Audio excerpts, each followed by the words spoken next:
اوپر والا ہاتھ نیچے والے ہاتھ سے بہتر ہوتا ہے۔ میں ہوں سمیرہ اور آج اس پہ ہم بات کرتے ہیں۔ آپ سب نے بھی سنا ہے اور میں نے بھی سنا ہے کہ اوپر والا ہاتھ نیچے والے ہاتھ سے بہتر ہوتا ہے۔ مینز اوپر والا ہاتھ دینے والا ہاتھ اور نیچے والا ہاتھ مانگنے والا ہاتھ۔ لیکن آپ نے بھی سنا ہوگا، میں نے بھی، اور اگر ہم کسی سے بات بھی کریں تو اس سے سب لوگ ایک ہی مطلب لیتے ہیں کہ شاید کسی کو پیسے دینا، کسی کی مدد کرنا، یا کسی کا ہم سے پیسے لینا یا مدد مانگنا۔ لیکن ہم نے کبھی اس سے ہٹ کے سوچا ہی نہیں کہ ہمارے ارد گرد کتنی مثالیں ایسی ہوتی ہیں کہ لوگوں کو ہماری تھوڑی سی ہمدردی، تھوڑی سی محبت، تھوڑی سی شفقت اور تھوڑے سے ٹائم کی اور تھوڑی سی ہمت کی ضرورت ہوتی ہے۔ ہمارا تھوڑا سا کسی کو ہمدردی دینا، ٹائم دینا، ہمت دینا ہمارے لیے اور ان لوگوں کے لیے کتنا فائدہ مند ہو سکتا ہے۔ اگر ہم نے اس بات کو دیکھنا اور سوچنا ہو تو کبھی بھی کسی ایک دن کسی سرکاری ہاسپٹل میں 30 منٹ کے لیے آپ لوگ جا کے بیٹھ جائیں اور وہاں آنے والے لوگ آپ کو لگیں گے کہ اس دن کے اور معاشرے کے سب سے پریشان ترین لوگ ہیں۔ وہاں جب آپ ہوں تو آپ کسی کو وارڈ کا رستہ بتا دیں، کسی کا پیشنٹ ایمرجنسی تک لے جانے میں اس کی ہیلپ کر دیں۔ وہاں کوئی پریشان حال انسان جو اپنے پیشنٹ کے لیے بہت پریشان بیٹھا ہے، آپ اس کو 2 تسلی کے بول دیں، اس کو ہمت دے دیں۔ کوئی میڈیسن کے لیے پریشان ہے، اس کو کچھ پیسے دے دیں کہ وہ میڈیسن لے لیں۔ تو آپ سوچ نہیں سکتے کہ صرف اتنا سا کرنے سے ان لوگوں کی زندگی میں کتنی بڑی خوشی یا کتنی ہمت آ سکتی ہے۔ لیکن ہم لوگ صرف پیسے دینے اور مادی اشیاء دینے تک کی ہی سمجھتے ہیں کہ ہم کسی کی مدد کر سکتے ہیں۔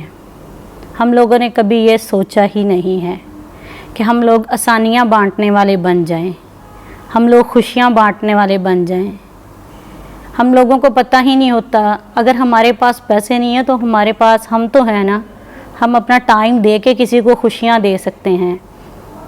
میں ایک چھوٹی سی مثال آپ کو دیتی ہوں اپنی، جو 2 سال گزر گئے اور ابھی تک وہ سلسلہ چل رہا ہے،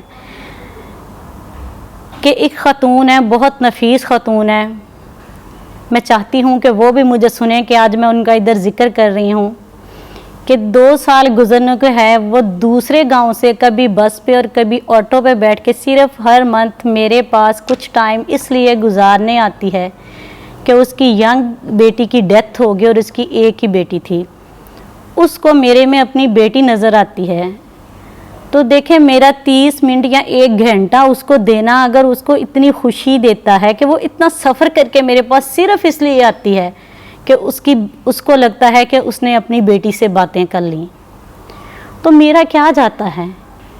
اور میں حیران ہوتی ہوں کہ جب وہ مجھے کہتی ہے کہ میری کوئی نماز اور کوئی تہجد نہیں کہ جب میں تمہارے لیے دعائیں نہیں کرتی، کیونکہ مجھے ایسے لگتا ہے کہ میں نے اپنی بیٹی سے مل لیا۔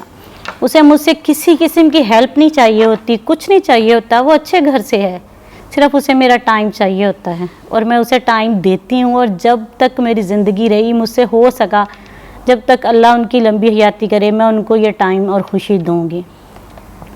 تو میرا آج آپ لوگوں سے یہ پیغام ہے کہ ہمیں اپنے ارد گرد دیکھنا چاہیے، ہمیں آسانیاں بانٹنے والے بننا چاہیے، ہمیں وہ اوپر والا ہاتھ بننا چاہیے اور ڈھونڈنا چاہیے کہ ہم کس کو ٹائم دے سکتے ہیں، کس کو ہمت دے سکتے ہیں، کس کو خوشیاں دے سکتے ہیں۔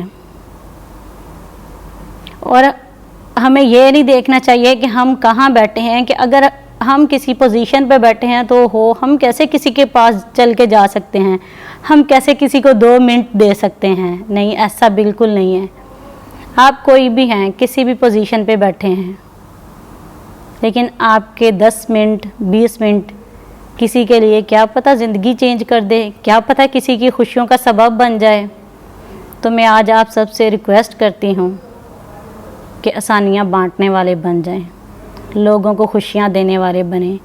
اور بہت سارے ایسے لوگ ہیں کہ جو تلاش کرتے ہیں کہ ہمیں لوگ ملیں، ہماری وجہ سے لوگوں کو فائدہ ہو۔